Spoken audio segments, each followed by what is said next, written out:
Hi friends, today मैं discuss करूँगा rotational dynamics chapter number 1 of physics for class 12th and for Maharashtra state board. So rotational dynamics, इसमें basically दो parts होते हैं, एक है सर्कुलर मोशन और एक है रोटेशनल मोशन। इन दोनों में डिफरेंस बेसिकली ये है कि सर्कुलर मोशन को डिफ़ाइन करते हैं जब एक ऑब्जेक्ट रिवॉल्व करती है अराउंड अनदर ऑब्जेक्ट या कोई एक पॉइंट के अराउंड जो उसके बाहर लाई करता है, जबकि रोटेशन मोशन को डिफ़ाइन करते हैं जब एक बॉडी रिवॉल्व करती है around an axis which is passing through itself, जो एक्सिस ऑफ रोटेशन जो होता है वो बॉडी के अंदर ही लाई करता है। सर्कुलर मोशन को ऐसे भी डिफ़ाइन कर सकते हैं that any motion in such a way that it's distance from a certain fix point always remains the same, कि कोई भी एक फिक्स पॉइंट से ऑब्जेक्ट का डिस्टेंस हमेशा सेम रहेगा एंड वो पॉइंट होगा centre of the circle along which the body is moving.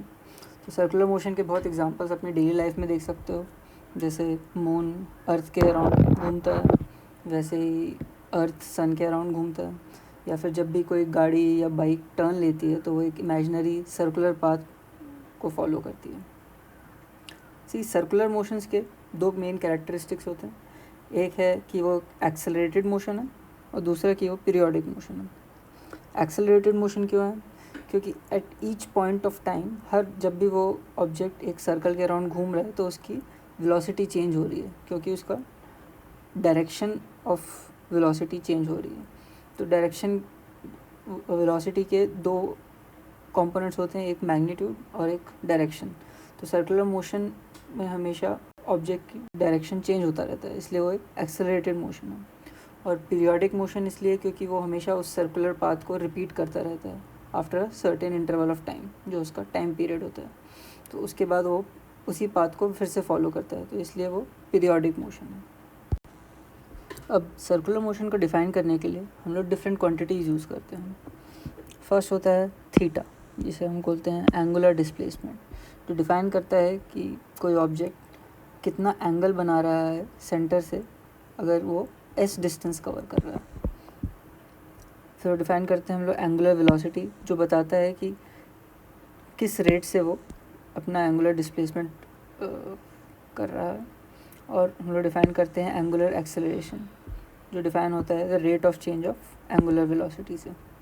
इसको हम लोग एनालॉगस रखते हैं अपने काइनेमेटिक्स ऑफ लीनियर मोशन में, जिसमें होता है एस हमारा डिस्टेंस होता है या डिस्प्लेसमेंट, वी होता है velocity which is the rate of change of displacement, और एक्सेलरेशन होता है rate of change of velocity. अब सर्कुलर मोशन में हम लोग डिफ़ाइन करते हैं टेंजेंशियल वेलोसिटी, कि किस वेलोसिटी से वो मूव कर रहा है tangent to the circle that it's making.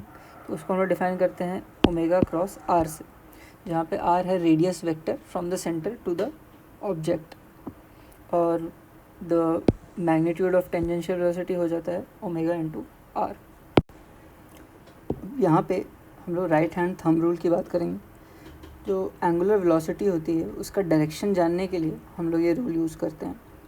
तो बेसिकली द रूल इज़ कि अगर हम लोग डायरेक्शन ऑफ रोटेशन हमारे हाथों की उंगलियों से डिफ़ाइन हो रहा है, तो हमारे थंब से डायरेक्शन ऑफ एंगुलर वेलोसिटी निकाल सकते हैं। तो जैसे फर्स्ट एग्जांपल में जब देखेंगे कि ये जो मोशन हो रहा है, अगर हमारी उंगलियां इस डायरेक्शन में हैं तो हमारा थंब जो है, जो अपवर्ड पॉइंट कर रहा है, वो हमारा एंगुलर वेलोसिटी का डायरेक्शन हो जाएगा। और अगर यही रोटेशन ऑपोजिट डायरेक्शन में हो रहा है, अगर ऐसा हो रहा है जो सेकंड केस में हो रहा है, तो एंगुलर वेलोसिटी का डायरेक्शन डाउनवर्ड हो जाएगा।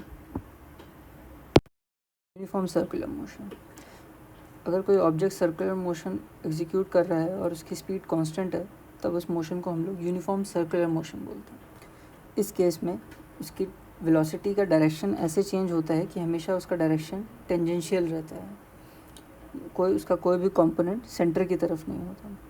और जो रेडियल एक्सेलरेशन इसके लिए रिस्पॉन्सिबल होती है, उसे हम लोग सेंट्रीपिटल एक्सेलरेशन बोलते हैं या रेडियल एक्सेलरेशन बोलते हैं, जिसे हम डिफ़ाइन करते हैं a r is equal to minus omega square into the radius vector. और यूसीएम के लिए हमेशा इसका मैग्नीट्यूड कांस्टेंट होता है, और इसको हम लोग डिफ़ाइन करते हैं a is equal to omega square r से, या फिर वी स्क्वायर बाय आर से या v इंटू ओमेगा। ये सेंट्रीपिटल एक्सेलरेशन हमेशा सेंटर की तरफ डायरेक्टेड होती है और रिस्पॉन्सिबल होती है ऑब्जेक्ट के सर्कुलर मोशन के लिए।